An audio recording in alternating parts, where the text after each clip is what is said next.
ஆந்திராவில் கொத்தூர்னு ஒரு ஊர். அங்கேருந்து தம்பி ஒருத்தன் ஃபோன் பண்ணி, ஆனால் இந்த மாதிரி எவ்ரி இயர்ஸ் வந்து அம்மன் ஃபெஸ்டிவல் நடத்துகிறோம். ஸோ அது வந்து 2 days நடக்கும்னா, அது என்னென்னா மண்ணில் செஞ்சு 2வது நாள் வந்துட்டு நாங்கள் கரைச்சிருவோம். ஸோ இந்த முறை வந்து ஸ்பெஷலாக பண்ணணும்னு சொல்லி கேட்டாங்கன்னா, சரி அதான் உங்களுக்கு நான் ஃபோன் பண்ணேன், எப்படியாவது பண்ணி கொடுங்கன்னு சொல்லி ரொம்ப அன்பு தொல்லை. சரிடா அப்படின்னு சொல்லி ஸ்டார்ட் பண்ணோம். ஸ்டார்ட் பண்ணிவிட்டு அம்மனை பார்சல் பண்ணி கொண்டு போனோம். போகிற வழியில் பஜனையெல்லாம் பாடிட்டு இருந்தாங்க.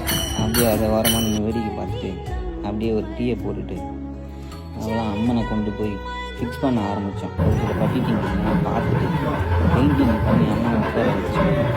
நல்லா இருந்துச்சு. அதுக்கப்புறம் பெயிண்டிங் முடிச்சுட்டு ஒரு சில அலங்காரம்லாம் பண்ணி உட்கார வச்சாங்க. வேறு லெவலில் இருந்துச்சு. நிஜமாவே அப்படியே அம்மனை பார்சல் பண்ணி ஊர்வலமாக கொண்டு போக ஸ்டார்ட் பண்ணாங்க. அது வரைக்கும் அனாதையாக இருந்த அம்மன் ஊருக்குள்ளே போகும்போது தான் பார்த்தேன் மற்ற ஊரும் அங்கே தான் இருந்துச்சு.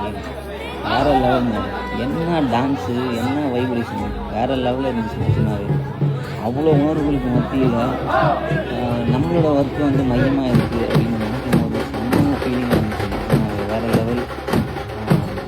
அந்த எனர்ஜியோட வேடிக்கை பார்த்துட்டு விரும்புதான் அம்மனுக்கு ஒரு வணக்கத்தை போட்டு தம்பிகளும் ஒரு பாய் சொல்லிட்டு அப்படியே கிளம்ப ஆரம்பித்தோம். வழக்கம் போல் நம்ம வேலையை பார்க்கலாமேன்னு.